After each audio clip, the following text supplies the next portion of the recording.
Hey y'all, Philly the Trucker, and I'm here to update a previous video I had about how to obtain your CDL. Once again, everybody been asking me, how do you obtain your CDL? Well, February 7th of this year, a new law went into effect to where in order to get your CDL, you have to show that you received training from from an accredited school, a school that's approved by the FMCSA. And what the school has to do is they have to apply for it. They have to register with them. And then the FMCSA, I guess they go over their program to make sure that it's accredited. And then that's what happens. So what you have to do is, because you can't just go there and say, oh, I went to this school right here. No, what you have to do is you have to go to tpr.fmcsa.dot.gov, and you could put in your city and what type of training you need. Because even if you want to obtain a hazmat now, you can't do like I did, how I watched the video on YouTube and learned the training, took the little practice test and went in there and got my hazmat. You can't do that no more. You have to be trained. You have to provide training. And I believe you could do it like online with the hazmat. So now, regardless, even if it's Class B, whatever it is, you have to be trained by an approved training facility. So I'm gonna put the website inside the description. You go to that website and you can look at schools. Now, there are trucking companies that's still an option. You can go through trucking companies who either been approved for their own training program, or they will send you to one of these approved schools so that you can get the training. But just keep in mind that if you go through a trucking company, there's going to be a contract where you have to stay there from anywhere from 9 months to 18 months, or they're going to have their own stipulations. So make sure when you contact these schools, I would advise you to write these questions down. How much you're going to owe, how long is it going to take. Some schools, they don't do it by a time frame. They do it by a mileage thing. So if you're willing to get over the road and run the miles, because you could probably run on average about 2,500 to 3,000 miles per week. So some schools actually, some trucking companies that pay for training or train you will let you out your contract once you reach your mileage obligation. And some of them, it's just a time frame. As long as you come to work on time, do your off time, and come back and stuff like that, they'll let you out of your contract. I believe CR England, I want to say they do 9 months, and then the other places typically do like 1 year. You drive for them 1 year, you don't owe them anything. But if you don't want to be bound by a contract, which is going to have you over the road, they have training places in your local city, especially if you're from a major metro complex like myself from Houston, Texas. If you come, we have training facilities, around Houston. I believe it's about 10 that I seen on the website. I didn't count. It could be more than that, but they have, companies that are approved to train you, and you could go take your CDL, and then you could get hired. Right now, this is a great time to acquire your CDL because there's a shortage. Companies are struggling to keep drivers because experienced drivers like myself, we're either buying our own trucks or we're going to companies who's offering, great benefits and real high pay. The medium now with an experienced driver is between 80 and 100K a year. So, in some of those companies, they don't want to pay those higher insurance rates, but what's going to end up happening is companies are going to have to pay higher insurance rate so they can hire guys straight out of truck driving school. And most companies, I think, if I'm not mistaken, truck driving school, an accredited trucking program was going to be like 6 months to a year experience. So I think they could count that as 6 months to a year experience towards their insurance. So you're going to see a lot more companies hiring guys coming straight out of school, because now they didn't just go study for the CDL test and went to one of these little small places where they just, train for 2-3 days in the truck, then we went and got their CDL. No, these companies have to have an accredited program and prove to them, show them the material that they have. So these going to be guys coming out with anywhere from 4 to 3 months of training, with the program. So now companies going to feel more confident, and they're going to hire you straight out of school to do their jobs. And then, they probably not going to pay you as much as an experienced driver because, you're still entry level, but you will be able to get with one of these companies, gain the experience that you need, and then move on to some of the bigger and better companies who are willing to, pay you more money. Or you can even obtain your own truck and go that route. But that's for another video. I think I might do that one next. Company driver versus owner operator.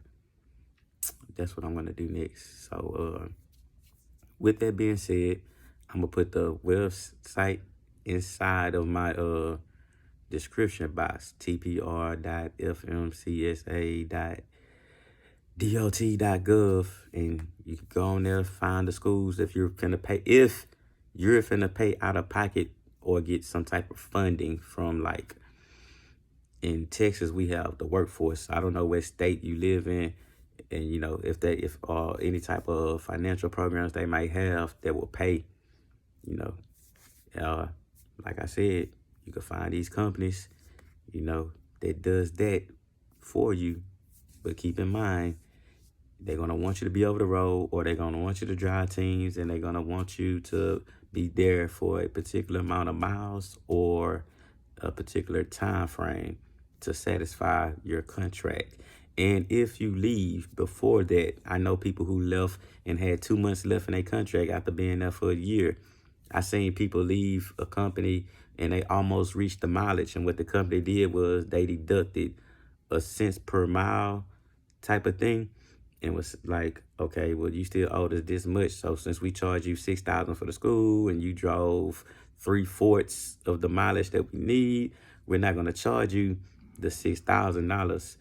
We're going to deduct $4,500, but you owe us $1,600. You see what I'm saying? They did stuff like that. So some schools do that, and some schools, you could quit 2 days before that contract is up, and they're going to charge you the full amount.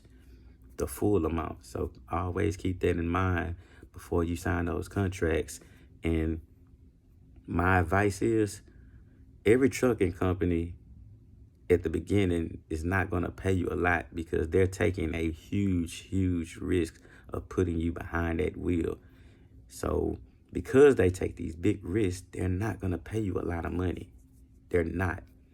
It was averaging around $400 or $500 when I first got mine. So you might be you might fall into the $600-700, maybe even $800 range now, since the demand for truck drivers have gone so high and rates have been increasing.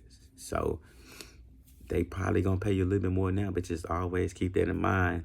You're not really in it for the pay your first year. You're in it for the experience, because once you get the experience, you're gonna get the pay. So don't worry about that. So my advice to you is, find out what is your needs. If you going over the road, do you have kids? Do you have a wife at home? Do you got a husband at home, or domestic partner? Anything. Find out whatever, can you stay gone for 2 weeks? Can you stay gone for 3 weeks? Will you be with a company that's gonna, keep you out 3-4 weeks? Because that's just what they do. There's companies out there who you're not coming home 2-3 weeks. You're coming home more 4 to 5 weeks. So you gotta keep that in mind. They got companies where you only come home once a month, and they'll even tell you, oh, you go get home 2 weeks, 3 weeks out.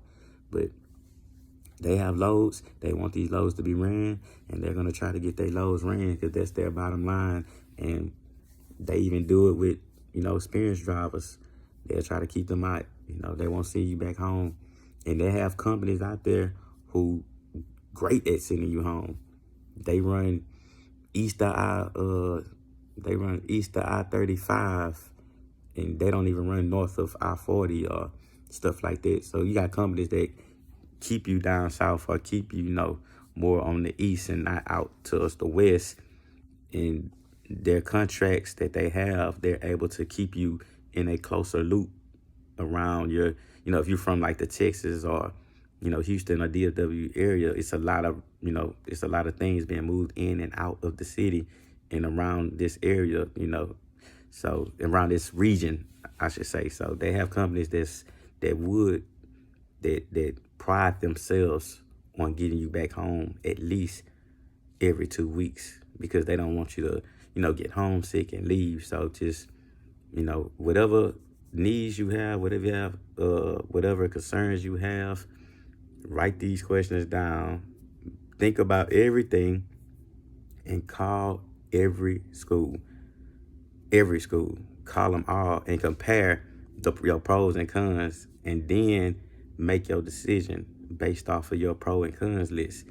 Because if being home isn't a situation that you don't need to be home so often, but you want to make more money, well, you might want to go to a company that'll keep you out longer, because the longer you stay out, the more money you make. But if you need to come home at least every 2 weeks, and that outweighs the that's your pro, and you know what I'm saying, do that. Go with that company that's going to keep you coming back home more often. See if it's a company that's willing to pay you while you're in training. See if it's a company that offers per diem while you out over the road to absorb some of those costs of buying food. See what companies that have microwaves and refrigerators already inside of their trucks. That way you don't have to worry about buying a microwave and worry about buying a refrigerator when you in your truck. That's going to make you way more comfortable. Some companies even offer TV and cable. So just write all those things down and think about that. Do your research, because when you call one school, they're going to harass you. They're going to make it seem like they have the best program in the world, the best drivers, and they're going to offer you everything. They are recruiters. They're there to recruit. When you call that trucking company, you are like that 5-star quarterback coming out of high school. They want you, and they're going to say and do whatever possible to get you. So you have to be the one to do your research. Don't call one school and say, oh, I'm going, and then you don't like it, and now you want to leave. Don't do that. Call them all of them. We live in an information technology. You're watching this video right now. You're gaining information. You're acquiring information. Do the same thing with the truck driving schools.